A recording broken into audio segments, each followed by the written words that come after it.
After I got divorced from my first husband, I started drinking very heavily and I got in a lot of trouble with drinking. I didn't know where to go. I called a friend and a friend told me about Father Bill's. So I thought I was going to be sleeping outside. I thought I was going to be sleeping in the bushes. I was hoping that I could find maybe a place in somebody's yard to crash. But again, I called a friend and a friend said, no, it's not that bad. I know someplace. And he took me here. And I remember the day I came here, I believe it was December 23rd. Had my whole life in a green trash bag. And when I walked up to the doors here, I wasn't sure if it was freezing rain on my cheeks or tears because I had never been so broken in my life. I just didn't know what to expect. When I was 6 years old, I 6 going on 7, I spent time at Mainspring House in Brockton. My mother and I came here because my family, she and my father had a tumultuous relationship between the two of them, and it kind of came to a head one night, and she left with me, and we came to the shelter here and stayed for, I want to say maybe 2 months or so. It was a short time. I remember everybody being kind. That's what I remember the best, kind and welcoming and always so good with us children especially. So I had my 7th birthday at the shelter, and I remember there was a woman that came in. I couldn't tell you what she looked like or what her name was now, but I remember what she did for me, which was very comforting and touching to me. She brought in a clown for my birthday with balloons, and she gave me a book. And as I said, I had asked my mother when we were leaving our house to bring something, and I wasn't able to, so I had nothing with me. So the book was just such a kind gift, and I remember that to this day because her kindness meant so much to me. I had walked in the door here and pretty much found a new life for myself.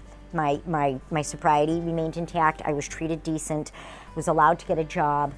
So not only am I very grateful to Father Bill's for the things that it did for me when I was in crisis and in my personal life, but it spawned an 18-year, very rewarding career for me in human services. So my youngest is pretty much the same age exactly as I was when I came to the shelter, and the situation is different because my husband and I are together and we have a home for them and they live a wonderful life, and it's so nice to be able to give them that. And I have told them my story because I want them to know, that things aren't always perfect and wonderful, that hard times happen, and that good things can come from those hard times.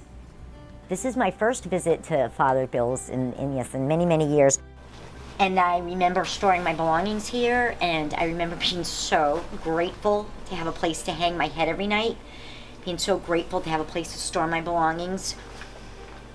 But it was also right here, literally right here, when I woke up on December 24th, and there was a gift bag on my bed of things that I needed. Whether I knew I needed them or not, I guess I did. We all need socks and underwear and that kind of thing, but there was nobody getting it for me that Christmas. So it was very emotional when I walked in and saw this bed. Those feelings really came flooding back to me. A lot of gratitude, a lot of gratitude. There are so many other aspects to why people might become homeless, whether it's domestic issues, like what I experienced, or just even like a change in fortune, when people fall on hard times and such. I think it can really happen to anybody at any time. I think it's just so important to contribute to Father Bill's in Mainspring because of all the things that they do and all the people that they help. We have to have homeless shelters. We have to have human services agencies. People need a place to turn when they've got nowhere else to go. We're all human. Anything can happen. The bottom line is everybody needs help, and thank goodness there's places like Father Bill's to offer that help.